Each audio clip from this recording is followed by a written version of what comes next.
Yo, what's going on, guys? Welcome back. Hope you're all doing fantastic. Today, I want to talk about a couple techniques to make the endings of your video that much better.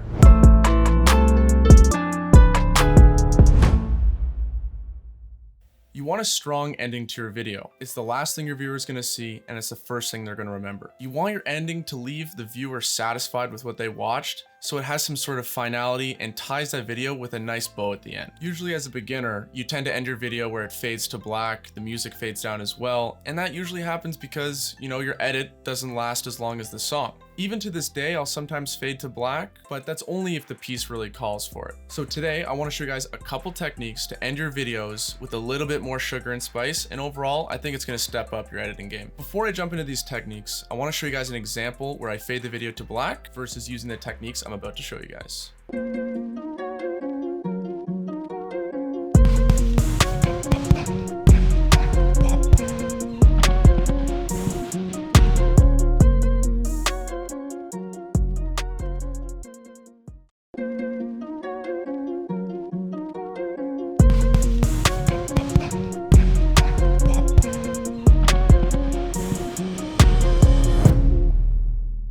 So which one was better?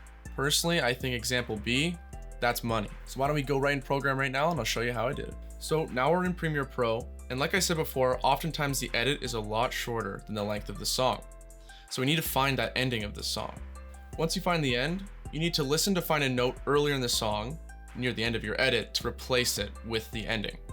So basically what you've done is you've created a shorter version of the song and edited your video towards this. Now you can do this at the beginning of the edit or at the end. I tend to do the beginning, so it makes my idea of how long I'm going to have this edit a lot easier. So there you go. That's one way to end it, but I want to show you guys a couple other ideas to maybe change it up or make it a little bit better in your opinion. So now that you see that basic technique to add an ending to your video, I want to show you the first tip I have to show, which is utilizing reverb to add an extra ring to it. So when we jump into program, what you want to do is select that final clip, right click, hit nest, double click the layer so that you enter that nested sequence.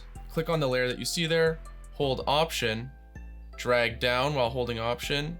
As soon as you let go of the drag, let go of option, now you have two layers. So with that bottom layer, you want to extend it as long as you can. I just go about 10 extra seconds. And then I mute that layer. So what this does, it actually allows us, when we come back into our main sequence, it allows us to extend this nested layer longer, so it makes that reverb of the audio ring out an extra bit.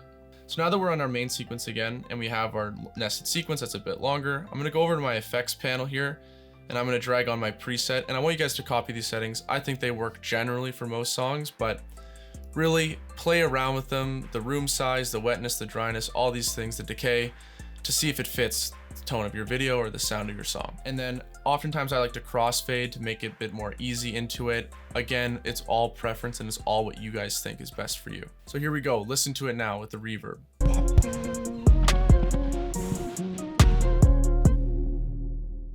What do you think? Not bad, right? But if you don't want to do that idea and you want to try something else, I recommend the low pass filter to give it that underwater muffled sound effect, which could add to your edit. This is really easy to do. You just have to click on the ending of that song, that solo clip, add an equalizer to it, just an EQ, and then you go up into the preset menu and then you pick low pass filter. So you can see that it creates this kind of wave, and you can adjust it to make it sound however you like. Really, it's all preference here. I tend to go between like 1000 hertz and like 5000, the cutoff. It's really up to you to decide. And you don't want to forget to add a crossfade. So there's some sort of transition into the low pass filter, so it's not this hard cut. It can add like an extra whooshing effect into the final beat of your song. So those are some simple effects and simple tips that you can use. They're nothing crazy, but right now I want to jump into how you can add a little bit more salt and pepper to those pieces, and that is through sound effects. So these can add a little bit extra more emotion to your piece. If you want it to be brighter, you use sort of a lighter sound. If you want it to be dark, you can use more harder hits, more like intense sounds. I tend to go with like a darker vibe. So when I'm approaching the ending of an edit, I want to create an auditory experience for the viewer that builds to the ending of your edit. My favorite way of doing this is utilizing some risers, whooshes, and impacts or hits at the end of my edit. So those are just a couple examples of how to use sound effects to create an ending to your video, but like you shouldn't limit yourself to that at all. It's all about what you think is proper for the tone of your video. For example, sometimes you don't want it to be so dark. You don't want this hard impact. You don't want this like eerie riser. You can add maybe something brighter, like a cymbal coming up, or maybe you use a suck or some other sound that just is different for you. It depends on what you want to do with your piece. So all those tips are perfect for if there's an ending to your song that, you know, is final itself. But I've run into it a lot of times. I'm sure you guys will too, where you're looking through your song and the song is fading out as well, and there's no real ending. There's a solution to this, but you're gonna have to use all the tools and tips I gave you prior and get really creative with it.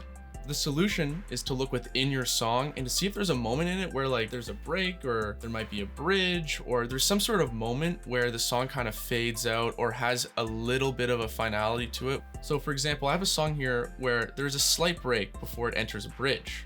So here you can see I make a cut, I listen to it.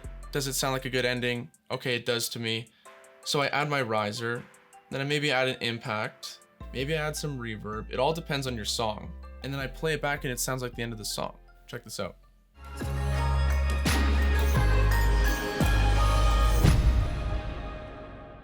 Now let's say you're even more unlucky and there's no real bridge to the song and it really seems like it's this looping beat that doesn't have any moments where you can get out. So really the solution here is to find a different place to cut. And oftentimes I find it's best to cut on some sort of beat, like a hard bass.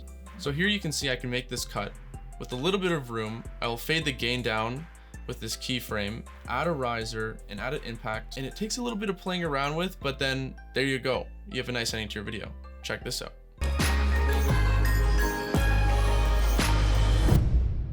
So with these techniques, there's really no one size fits all. It's all about what the tone of your video is. It's all about what the song you got, what kind of feeling you want to give out.